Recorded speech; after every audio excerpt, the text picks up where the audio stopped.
नमो नमः छात्रों। करणी एकेडमी के डिजिटल प्लेटफॉर्म पर मैं संस्कृत विषय का आपका एजुकेटर ओपी पटेल हार्दिक स्वागत एवं अभिनंदन कर रहा हूं। प्रिय छात्रों, आज हम संस्कृत विषय का एक बहुत ही महत्वपूर्ण टॉपिक पढ़ने जा रहे हैं जिसका नाम है संधि।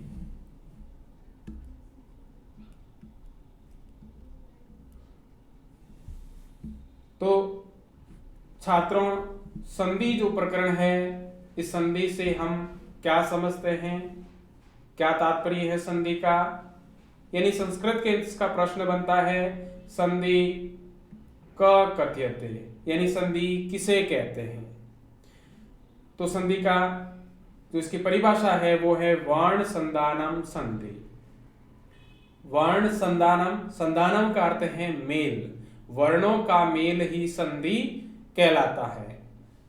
प्रिय छात्रों, सर्वप्रथम हमने ध्यान रखना है कि संधि का अर्थ है वर्णों का मेल।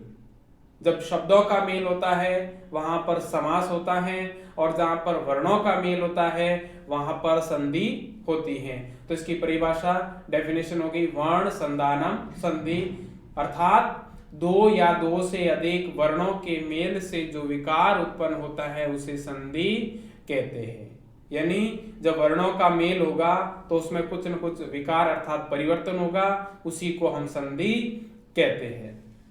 फिर नेक्स्ट प्रश्न बनता है संधि से संबंधित कि संधे कति भेदा संति, अर्थात संधि के कितने भेद होते हैं। तो कितने भेद होते हैं? संस्कृते संधे त्रयः भेदा संति। कितने भेद होते हैं? संधि के 3 भेद होते हैं। अब 3 कौन कौन से भेद हैं संधि के? तो देखें, सर्वप्रथम आता है हमारा अच, अच संधि, यानी अच संधि का दूसरा नाम है स्वर संधि।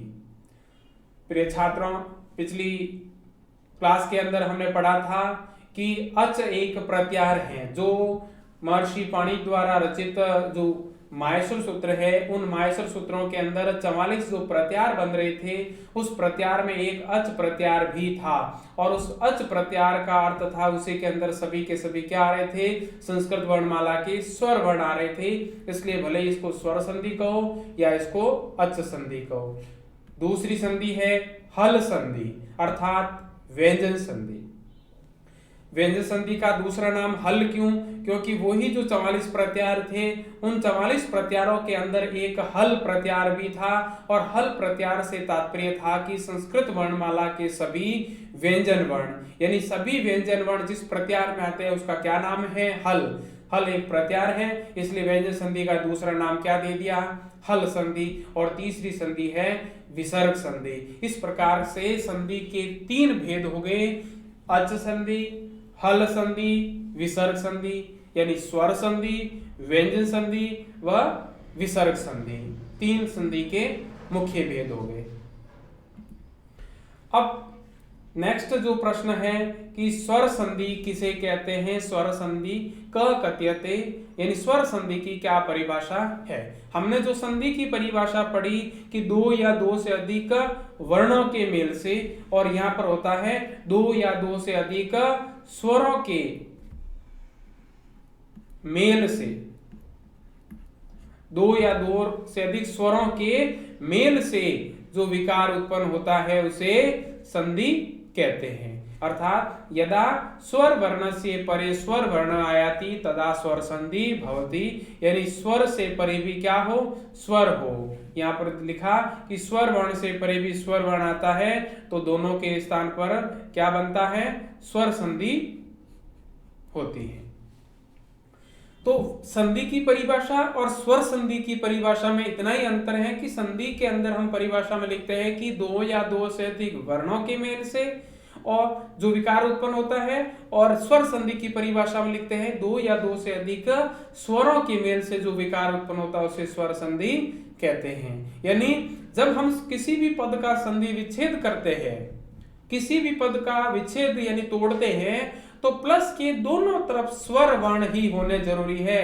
यानी इस प्रथम पद का अंतिम वर्ण भी स्वर हो और द्वितीय पद का प्रथम वर्ण भी क्या होना चाहिए, स्वर होना चाहिए, तभी हमारी स्वर संधि बनेगी। यानी प्लस के दोनों तरफ प्रथम पद का अंतिम वर्ण और द्वितीय पद का यानी दूसरे पद का प्रथम वर्ण स्वर हो, वहां पर कौन सी संधि होती है, स्वर संधि होती है।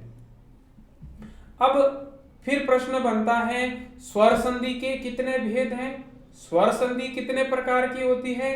तो प्रिय छात्रों, हम देखते हैं कि स्वर संधि के कितने भेद हैं, 8 भेद हैं। स्वर संधि अष्टभेदा संति, स्वर संधि अष्टभेदा संति, यानी कितने भेद हैं, 8 भेद हैं। आपने हो सकता है कि छोटी क्लासों में पढ़ा होगा कि स्वर संधि के 5 भेद देखे होंगे। ये पीछे के जो 3 भेद है, शायद आपने इनके नाम नहीं सुने, किसी ने सुने भी हो, पढ़े भी हो, लेकिन छोटी क्लासों के अंदर स्वर संधि के कितने भेद बता देते हैं, 5 भेद, जबकि मुख्य रूप से स्वर संधि के भेद कितने हैं, 8। कौन कौन से हैं, देखो, पहला है दीर्घ संधि, गुण संधि, यण संधि, वृद्धि संधि, अयादि संधि, पररूप संधि, पूर्व रूप संधि और प्रकृति भाव, प्रकृति भाव, प्रकृति भाव संधि। ये जो अंतिम 3 संधि है, पररूप, पूर्व रूप और प्रकृति भाव, ये भी स्वर संधि के भेद ही हैं। तो कुल स्वर संधि के कितने भेद हो गए, 8। देखो याद रखना कि संधि के कितने भेद हो गए, संधि के 3 भेद और स्वर संधि के 8 भेद। संधि के 3 कौन कौन से भेद हुए, स्वर संधि, व्यंज संधि, विसर्ग संधि, यानी अच् संधि, हल संधि, विसर्ग संधि। और स्वर संधि के भेद कितने हो गए, 8। दीर्घ संधि, गुण संधि, यण संधि, वृद्धि संधि, अयादि संधि, पररूप संधि, पूर्व रूप संधि और लास्ट में प्रकृति भाव संधि। स्वर संधि का पहला भेद है जिसका नाम है दीर्घ संधि। इसका एक सूत्र है अकः सवर्णे दीर्घः, अकः सवर्णे दीर्घः।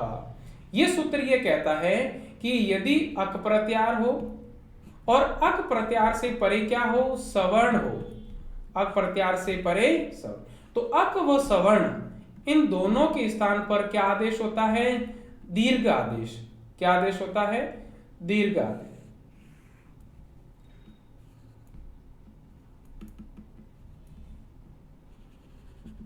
और दीर्घ आदेश होने के कारण संधि का क्या नाम रखा गया, दीर्घ संधि।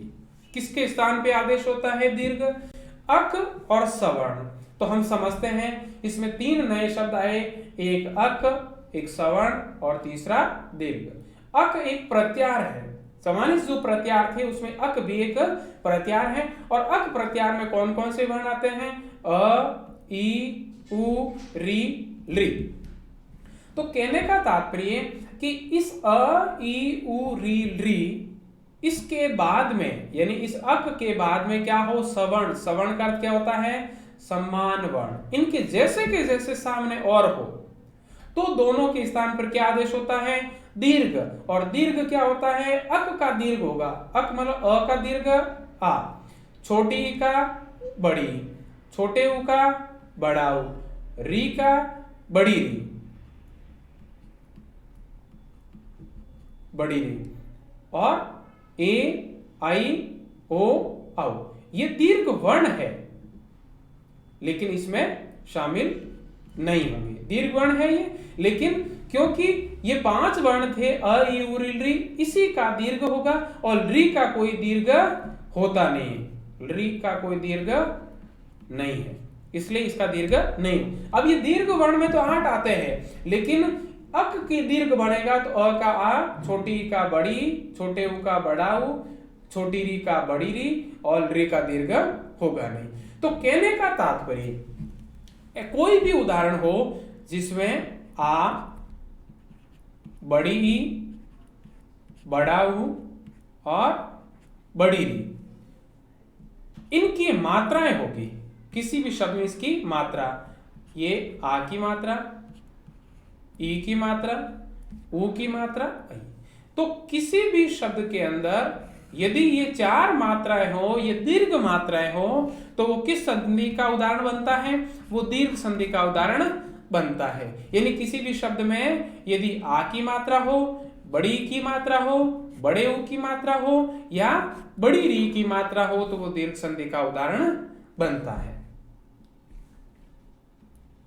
जैसे यदि अ या आ से परे भी अ या आओ, तो इस अ या आ में से या इस अ आ या में से दोनों के स्थान पर क्या आदेश होगा? आ आदेश होगा, यानी दीर्घ आदेश होगा। ई अथवा बड़ी ई के बाद भी ई अथवा बड़ी ई आती हैं, तो दोनों के स्थान पर क्या आदेश होता है? दीर्घ, यानी बड़ी ई। ऊ या बड़े ऊ के बाद भी ऊ अथवा बड़ा ऊ आता है, तो दोनों के स्थान पर भी क्या आदेश होता है? दीर्घ ऊ आदेश। यानी री अथवा बड़ी री के बाद भी री अथवा बड़ी री आता है, तो दोनों के स्थान पर दीर्घ री। तो किसी भी शब्द में आ, बड़ी, बड़ा ऊ, बड़ी री की मात्रा हो, तो वहां पर संधि कौन सी होती है? दीर्घ संधि। आइए हम उसके उदाहरण देखते हैं। यानी हमने जो सूत्र पढ़ा था उसका अर्थ है कि अक प्रत्यार से परे सवर्ण होने पर अक व सवर्ण दोनों के स्थान पर दीर्घ आदेश होता है। जैसे ये पहला पद उदाहरण हमने लिया देवालय। जो छात्रों चार जो मात्राएं थी दीर्घ की, चार मात्राएं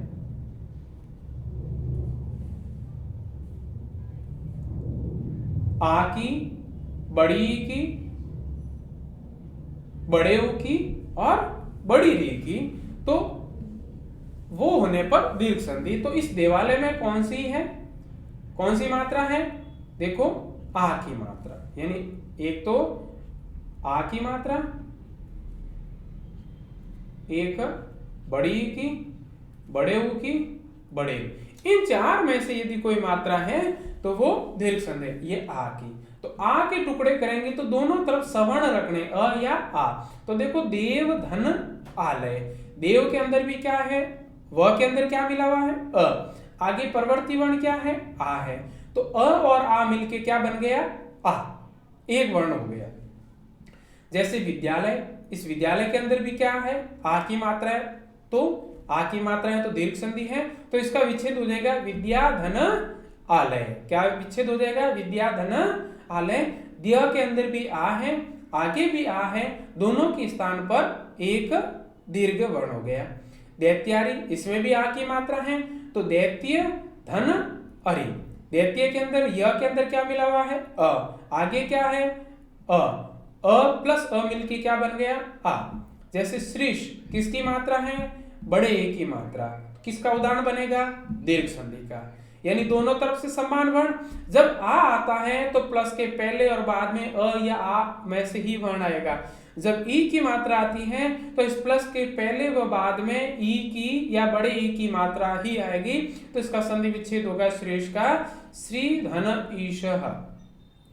श्री में ई, ईश में बड़ी ई, दोनों में बड़ी ई, तो दोनों मिलके एक दीर्घ ई आदेश हो जाएगा। सतीश, तो सती धन ईश, क्योंकि इस तरह के अंदर किसकी मात्रा है? बड़े। एक उदाहरण के रूप में थोड़ा सा विस्तृत करके मैं यदि बताऊं कि दोनों के स्थान पर एक कैसे हो रहा है। जैसे एक मैंने पद लिया देवालय, यदि मैं इसका संधि विच्छेद करूं तो क्या होता है? देव धन आलय, देव धन आलय। यदि मैं इस प्लस के दोनों तरफ वर्णों को और विच्छेद करूं, यानी स्वर व्यंजन अलग अलग करूं, तो क्या होगा? व के अंदर क्या मिला हुआ था? अ। आगे क्या है? आ और लय। अब देखो छात्रों कि अ के परे क्या है? आ। यदि अ से परे क्या हो? आ। तो पिछले समय हमने देखा था क्या था कि अ से परे यदि आ हो तो दोनों के स्थान पर हमने क्या वर्ण लिखा था? एक ही वर्ण लिखा था, आ। तो हम दोनों के स्थान पर एक ही वर्ण लिखेंगे, अ और आ के स्थान पर एक आदेश होगा, वो भी क्या होगा? दीर्घ आदेश, क्योंकि दीर्घ संधि पढ़ रहे हैं। क्या आदेश होगा? आ। क्या आदेश? आ। अब आ की मात्रा देखो, यहां अपन वापस जोड़ेंगे, दे व। अब व के बाद न तो अ जुड़ेगा न आ, ये एक आदेश हुआ है, वो आ की ये रही मात्रा देवा और पीछे रहा वो लय, तो पद बन गया देवालय। इस प्रकार से ये दो वर्णों के स्थान पर एक दीर्घ आदेश होता है।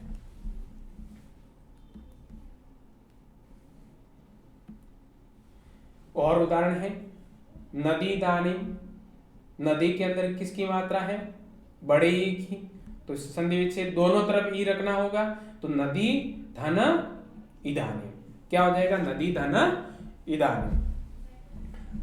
दूसरा पद है गिरीश, किसकी मात्रा है? बड़े ई की। बड़े ई है, इसका मतलब प्लस के पहले व प्लस के बाद में दोनों तरफ समान वर्ण होंगे, वो भी कौन से? ई के समान वर्ण, तो पद का विच्छेद हो जाएगा गिरी धन ईशः। कवींद्र किसकी मात्रा है? बड़े ई की, तो कवि धन इंद्र। हरीश में भी किसकी मात्रा है? बड़े ई की, तो हरि धन ईशः। भानुदय किसकी मात्रा है? बड़े ओ की। अब बड़े ओ का विच्छेद करेंगे तो क्या होगा? दोनों तरफ से समान वर्ण यानी उ अथवा बड़ा उ होना चाहिए, तो भानु धन उदय।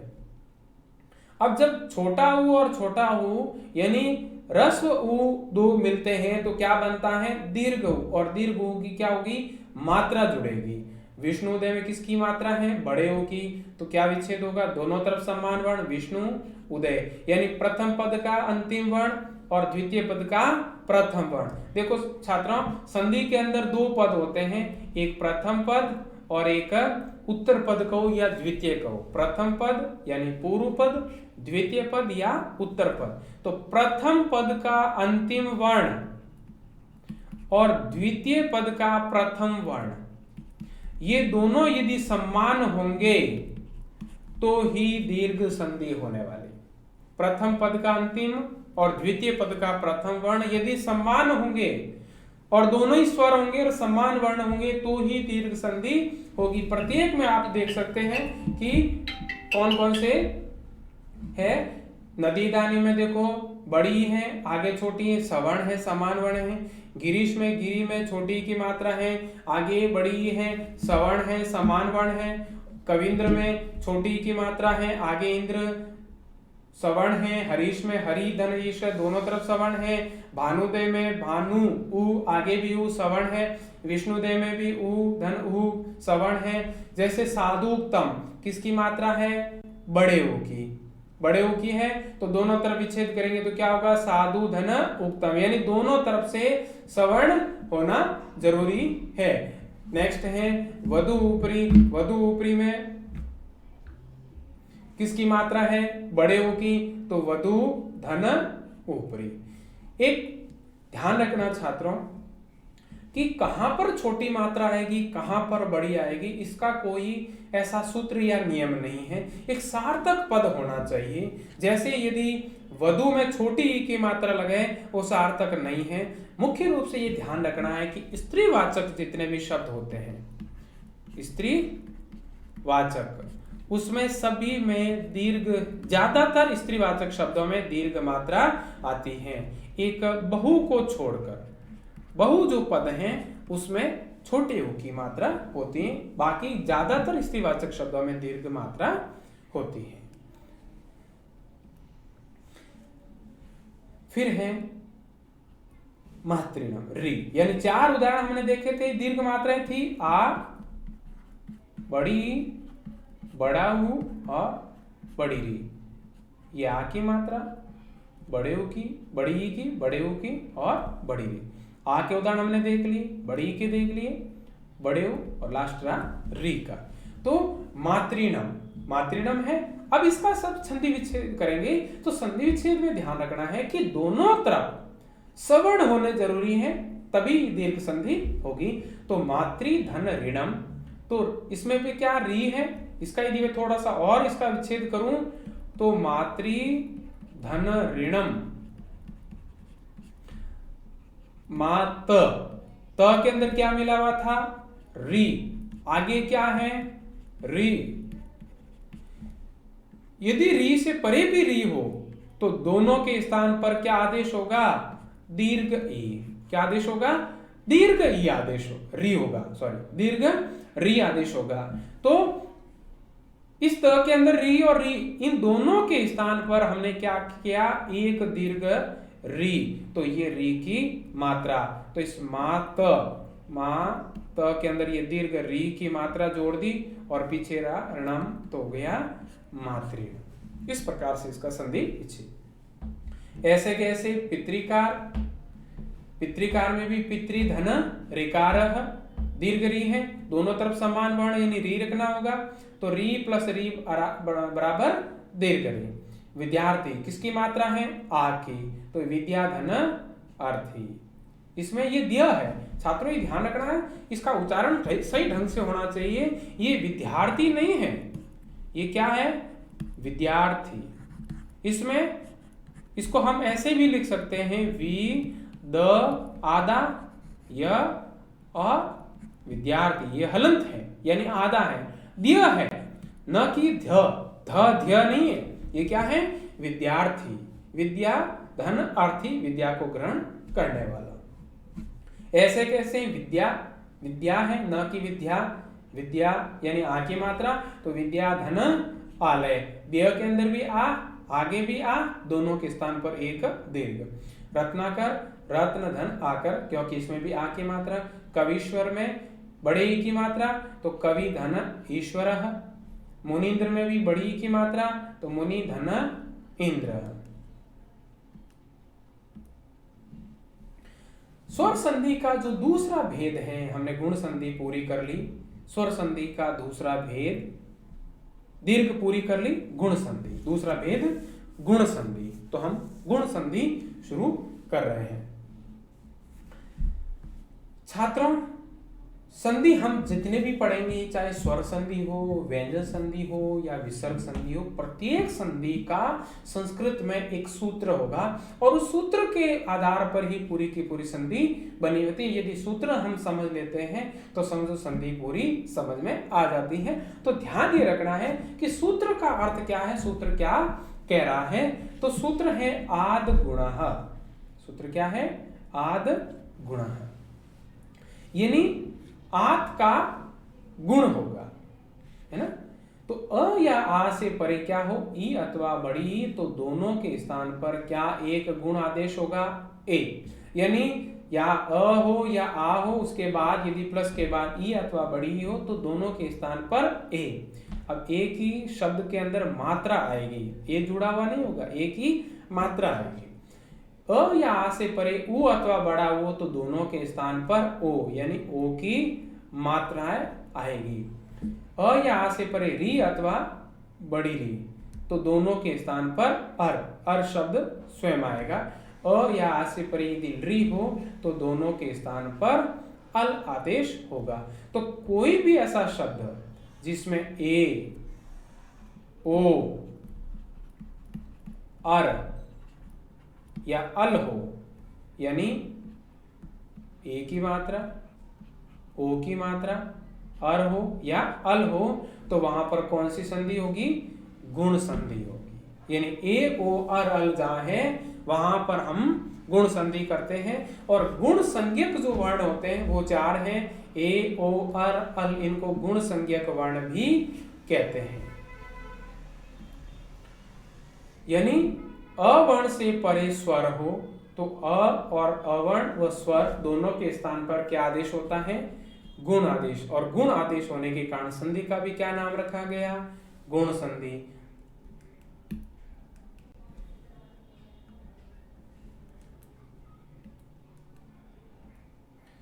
अवर्ण का अर्थ क्या है, अ या लिखा ना, यदि अ वर्ण से परे यदि क्या हो, स्वर हो, तो अवर्ण और स्वर दोनों के स्थान पर क्या आदेश हो रहा था, गुण। और गुण आदेश होने के कारण संधि का क्या नाम रखा गया, गुण संधि। तो ये जो अवर्ण है इसका क्या तात्पर्य है, अ या आ, आगे स्वर आए जिसमें तो समझते हैं कोई भी स्वर हो। और गुण का मतलब होता है ए, ओ, अर या अल। ये चार गुण संज्ञक वर्ण है, इनको हम गुण वर्ण भी कहते हैं। अर्थात अवर्ण से परे स्वर वर्ण आने पर, अवर्ण से परे क्या हो, स्वर वर्ण आने पर अवर्ण व स्वर इन दोनों के स्थान पर क्या आदेश होता है? एक गुण आदेश होता है, अर्थात ए, ओ और या अल आदेश। जहां ई आएगा बाद में प्लस के, वहां पर ए आदेश हो जाएगा। जहां ओ आएगा प्लस के बाद में, वहां पर जहां ऊ आएगा वहां पर ओ आदेश हो जाएगा। जहां री आएगा वहां अर हो जाएगा, और जहां ली आएगा वहां पर अल हो जाएगा। तो हम उदाहरण देख रहे हैं। तो पहला पद है गणेश, किसकी मात्रा है? ए, ओ और अल में से क्या नजर आ रहा है छात्रों आपको? इसमें ए नजर आ रहा है। ए के टुकड़े करेंगे तो क्या करना पड़ेगा? याद है पिछला प्रकरण देखा हमने, यदि ए लाना है तो क्या करना पड़ेगा? अ या तो सब में आएगा, अ अथवा आ। बाद में क्या लिखना होगा? ई अथवा बड़ी ई, यानी ए के टुकड़े, ए वर्ण लाने के लिए, एक गुण आदेश होने के लिए ई अथवा बड़ी ई में से बहुत जरूरी है। तो इसका संधि विच्छेद क्या हो गया? जहां मात्रा है वहीं से शब्द का विच्छेद होगा, ण के अंदर मात्रा है वहीं से शब्द का विच्छेद होगा। तो गण धन ईश, छात्रों ध्यान रखना, ईश जब कहीं पर भी वर्ण आता है, शब्द आता है, तो बड़े ई की मात्रा यानी बड़ी ई ही आएगी। ईश में हमेशा बड़ी ई होती। तो गण धन ईश, ण के अंदर क्या मिला हुआ था? अ, आगे क्या है? बड़ी। अ और बड़ी ई मिलके क्या बनता है? ए। क्या बनता है? ए। तो ए की मात्रा इसमें जुड़ गई तो हो गया गणेश। ऐसे कैसे? रमेश में किसकी मात्रा है? ए की। क्या करना पड़ेगा? अ या आ से परे ई, तो रमा धन ईश। यहां पर अब रम नहीं कर सकते, आ लाना पड़ेगा, इसलिए तो अ अथवा आ क्या है? तो कहीं पर भी अ आएगा, कहीं पर आ आएगा। तो रमा धन ईश, म का आ परवर्ती दोनों के स्थान पर एक गुण आदेश क्या हुआ? ए। तो ए की मात्रा इसमें जुड़ गई रमेश। ऐसे कैसे? देवेंद्र में भी देखो, व के अंदर ए की मात्रा है, तो देव धन इंद्र। व के अंदर अ, आगे ई, दोनों को मिला के क्या बना? ए। तो ए की मात्रा इसमें जोड़ेंगे तो हो जाएगा देवेंद्र। जैसे महेश, इसमें भी किसकी मात्रा? ए की। तो क्या विच्छेद होगा? महाधन ईश। यहाँ आ मात्रा या आ की मात्रा है, यहाँ बड़ी है, दोनों के स्थान पर क्या होगा? ए। तो हो जाएगा महेश। अब देखो उदाहरण है नेक्स्ट, तथेति है, गलत लिख लिया है मैंने, तथेति। तथेति तो इसमें भी किसकी मात्रा है? ए की। तो क्या विच्छेद हो जाएगा? तथा धन इति। तथा इति। नेति का संधि विच्छेद क्या हो जाएगा? न धन इति। न के अंदर क्या था? अ, आगे क्या है? ई। अ प्लस ई मिलके क्या बनेगा? ए। दोनों के स्थान पे क्या आदेश होगा? ए। नेति। जहां पर मात्रा है, चाहे ए हो चाहे ओ हो, वहीं से शब्द का विच्छेद होगा। जैसे नेक्स्ट उदाहरण है सूर्योदय, किसकी मात्रा है? ओ की। इतने उदाहरण हमने ए के पढ़े, अब ये ओ, सूर्यो ओ है, तो ओ के जब हम टुकड़े करेंगे तो प्लस के बाद क्या आना जरूरी है? ऊ लाना जरूरी है। तो क्या हो गया? सूर्य धन उदय। तो इस य के अंदर क्या था? अ था। आगे क्या है? ऊ है। दोनों के स्थान पर क्या आदेश होता है? ओ। ओ की क्या होगी? मात्रा। तो मात्रा जुड़ गई, य के अंदर ओ हो गया सूर्य, क्योंकि ना तो अब ये अ रहा और ना ये ऊ रहा, क्या बन गया? ओ बन गया, तो बन गया सूर्यो। ऐसे कैसे? परोपकार, किसकी मात्रा है? ओ की। किसकी मात्रा? ओ की। ओ की मात्रा है तो क्या करेंगे? अ या आ के बाद क्या लाना जरूरी है? ऊ लाना। तो पर धन उपकार। पर र के अंदर क्या था? अ। उपकार में क्या है? ऊ। दोनों के स्थान पर क्या लिखेंगे? ओ। ओ की क्या जुड़ेगी? मात्रा, तो हो जाएगा परोपकार। नेक्स्ट है जैसे महोदय, क्या है? ह के अंदर क्या मिला हुआ है? ओ। तो महाधन उदय। सहोदर ओ, सहधन उदर। ह के अंदर अ, आगे ऊ, ओ। जन्मोत्सव, म के अंदर क्या है? ओ, तो जन्म धन उत्सव। जिसमें जो मात्रा है, चाहे ए की हो चाहे ओ की हो, या अर हो या अल हो, वहीं से ही शब्द का विच्छेद होगा। गंगोर्मी, क्या है? ओ। ग के अंदर क्या है? ओ, तो विच्छेद हो जाएगा गंगा धन उर्मी।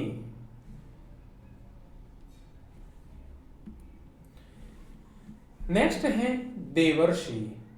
क्या आ रहा है? देवर, क्योंकि न तो इसमें ए है न इसमें ओ है, अर, देवर। अब अर लाने के लिए क्या करना था? याद करो,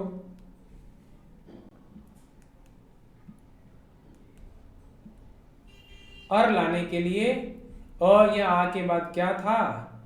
री था। अ के या आ के बाद री लाना था।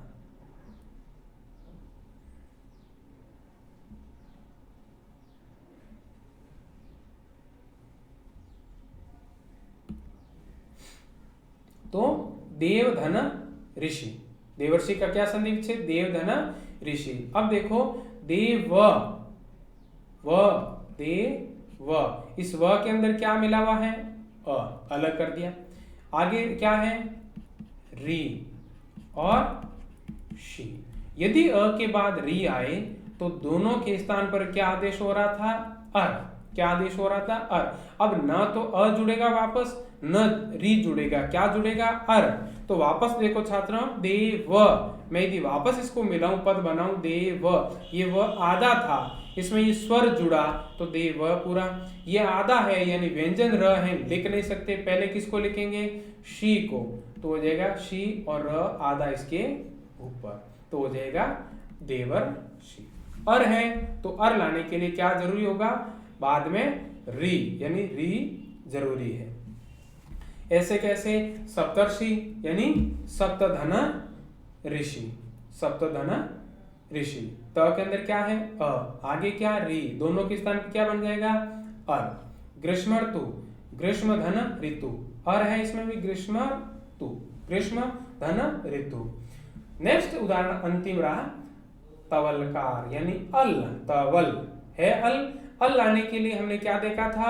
यदि अ से परे क्या हो? री हो, तो अ और री दोनों के स्थान पर एक गुण आदेश हो रहा था। क्या आदेश हो रहा था? अल। तो क्या विच्छेद हो जाएगा? तव धन लीकार, तव धन लीकार। ऐसे कैसे? ममलकार, तो मम धन लीकार, मम, म का अ आगे री, दोनों के स्थान पर क्या हो जाएगा? अल। इस प्रकार से प्रिय छात्रों, आज हमने स्वर संधि के दो भेद पढ़े। पहला भेद पढ़ा हमने दीर्घ और दूसरा भेद पढ़ा हमने गुण। यानी आज संधि के, स्वर संधि के दो भेदों का अध्ययन किया, दीर्घ संधि के उदाहरण और गुण संधि के। मुझे पूर्ण विश्वास है कि आज का ये प्रकरण, आज का ये संधि का टॉपिक है, आपको बहुत ही अच्छे तरीके से समझ में आया होगा। यदि कोई भी उदाहरण के अंदर या कोई भी सूत्र में या किसी भी प्रकरण में यदि समस्या है तो आप मुझ तक पहुंचाए, हम उसका निवारण करने का प्रयास करेंगे। और मुझे पूर्ण विश्वास है कि आप ध्यानपूर्वक इस वीडियो को आराम से आप देख रहे होंगे और आपको भली भांति समझ में आ रहा है। तो इसके साथ हम अगला प्रकरण